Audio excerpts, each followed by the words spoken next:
अमित शाह जी ने मोदी जी को ही फंसा दिया। जी हाँ, जनता की नज़र में जो 12 साल में मोदी जी ने कमाया था जनता के लिए, जनता की नज़र में जिस तरह से हीरो बने थे, जनता ने अपने सर पे बिठा कर रखा था, वो अमित शाह जी ने 1 मिनट नहीं लगाई। और 20 जुलाई को जिस तरह से अपने पुलिस बल का प्रयोग किया, लेकिन जनता ने टारगेट किसको किया? मोदी जी को। जनता ने पूरा टारगेट मोदी जी को किया कि मोदी जी ही करवा रहे हैं ये सब कुछ, क्योंकि मोदी सबके ऊपर हैं।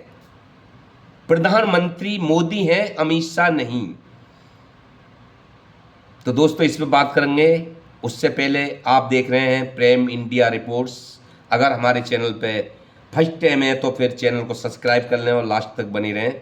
जिस तरह से धर्मेंद्र प्रधान का इस्तीफा पहले से विपक्ष मांग रहा था, फिर उसमें कॉकरोच पार्टी भी उतरी, फिर उसमें जुड़े और छात्रा, और ये एक जंतर मंतर की बैठने की, प्रोटेक्ट करने की। उन्होंने प्रोटेक्ट का मतलब ये था कि हम वहाँ बैठ के प्रधानमंत्री से, सरकार से सवाल पूछेंगे और उनसे इस्तीफा मांगेंगे। तो ये सब साधारण था। हुआ क्या कि जिस तरह से अमित शाह जी ने धर्मेंद्र प्रधान के समर्थन में, और उससे पहले मैं एक और बात बता दूं कि धर्मेंद्र प्रधान अमित शाह जी का खास आदमी भी था। अमित शाह जी नहीं चाहते थे कि धर्मेंद्र प्रधान का इस्तीफा हो, लेकिन जिस तरह से विपक्ष ने और कॉकरोच पार्टी ने और जनता ने, छात्राओं ने जब घेरना शुरू करा सरकार को, तो मोदी जी ने डिसीजन लिया था। मोदी जी ने ही डिसीजन लिया था कि धर्मेंद्र प्रधान का इस्तीफा होगा। लेकिन 20 जुलाई को उधर तो मोदी जी ने बात करने को बोल दिया, कॉकरोच पार्टी से संपर्क करो, जेपी नड्डा और जो भी हैं। लेकिन अमित शाह जी ने अपना एक दिमाग और लगाया कि छात्राओं को, कॉकरोच पार्टी को, जो जंतर मंतर पे धर्मेंद्र प्रधान का इस्तीफा मांग रहे हैं, उनके हाथ पैर तोड़ दो। पुलिस को इशारा दिया और उन्होंने फिर जो भी जवान और बाहर से जितने भी आए थे इसमें सुरक्षा के लिए, उन्होंने डंडों में जिनमें कीड़े लगा रखी थी पहले से, ये किसके कहने पे होंगी? पुलिस वाला अपनी मर्जी से नहीं कर सकता, ये बैलेट गन अपनी मर्जी से नहीं छोड़ सकता, A47 यूज नहीं कर सकता। लेकिन ये कोई जब बड़ा ही ऊपर बैठा होता और वो कह रहा है कि मार, जो मर्जी आए करो, मैं देख लूंगा सब, तो बड़ा कौन है? आप सब समझ रहे हैं बड़ा कौन है? जब बड़े ने इशारा दे दिया कि सब देख लूंगा मैं, जो मर्जी करो, तब पुलिस वालों ने, उनको अपनी नौकरी बचाने का डर, उनको अपनी तनख्वाह का डर कि हमारी तनख्वाह ना रुक जाए, वो बच्चों को अगर वो कहेंगे कि मार दो काट दो, तो वो मार काट देते और भी। उनके अंदर क्योंकि इंसानियत नहीं जगी है,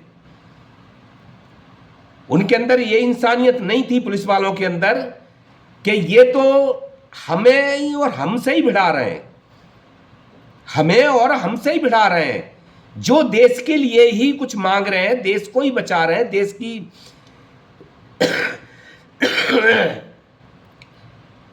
शिक्षा व्यवस्था को बचाने की बात कर रहे हैं, तो उसी को ये लोग मरवा रहे हैं पुलिस के हाथों। पुलिस वालों में इतना दिमाग नहीं था।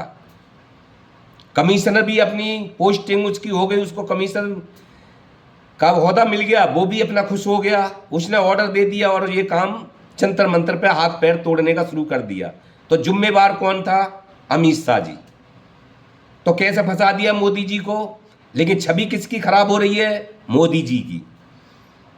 ऐसे मोदी जी को फंस गए। और जनता और बच्चे जो पहले मोदी जी करते थे, जहां जब इलेक्शन आते थे, वहां पे जब कैमरामैन जाता था, रिपोर्टर जाता था, तो वहां पे कम से कम 60 लोग, 100 में से 60 लोग मोदी जी के मिलते थे, और बाकी 30% अदर पार्टियों के लिए, 10% ऐसे ही। लेकिन आज की डेट में देखोगे, जब से जो 20 तारीख से बच्चों पे जो अत्याचार हुआ है, लेडीसों के साथ, लड़कियों के साथ पुलिस वाले डंडे कर रहे हैं, ऐसे घुसा रहे हैं, और उन पर बैलेट गन छोड़ी गई, कितने बच्चे मारे गए, कितने बच्चे के हाथ पैर टूट गए, हड्डियां टूट गई, जो जिंदगी भर सही नहीं हो पाएंगे। आज वो जन सैलाव सिर्फ मोदी जी को टारगेट कर रहा है, और दोषी 100% मोदी जी को ही मान रहा है। 100% दोषी मोदी जी को मान रहा है। मोदी जी को क्यों मान रहा है? क्यों मानेगा? क्योंकि एक घर में एक मुखिया जो सबसे बड़ा है, जो सबका पिता है, जब उस घर में उससे छोटा कोई भी विनाश कर रहा हो और मुखिया तमाशा देख रहा हो,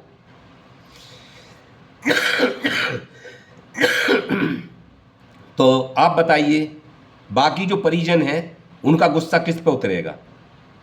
जो मेन मुखिया है कि ये एक्शन क्यों नहीं ले रहा इस पे।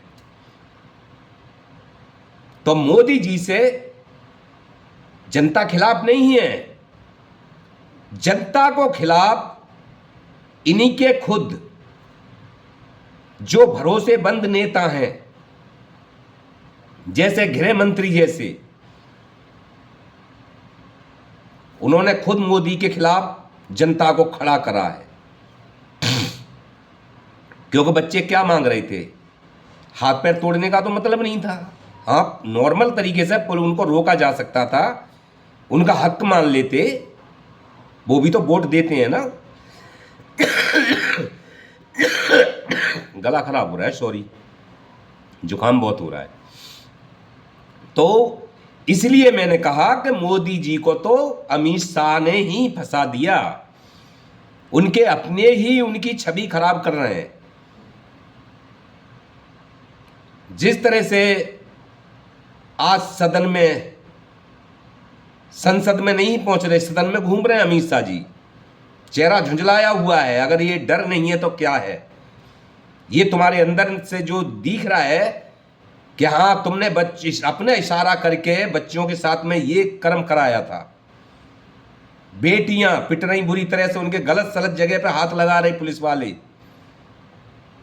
डंडे कर रहे थे। कितनी गलत बात है। अपने ही देश में जो जनता तुम्हें वोट देती है, और 3 बार मोदी जी को प्रधानमंत्री बना दिया उसी जनता ने, और उसी के साथ ऐसा बिहेव, डूब मरो भाजपाइयों। इसी जनता के बल पे तुम 3 बार से मोदी जी के राज में मौज कर रहे हो। जिस दिन मोदी जी जाएंगे नहीं तो तुम्हारी कोई घास भी नहीं हिलाएगा तुम्हें। ये मोदी जी का ही चेहरा था जो चमक रहा था, और आज तुमने मोदी जी का चेहरा ही डाउन करा दिया। आगे देखना अगले चुनाव 29 में तुम्हारी क्या हालत होगी। नमस्कार।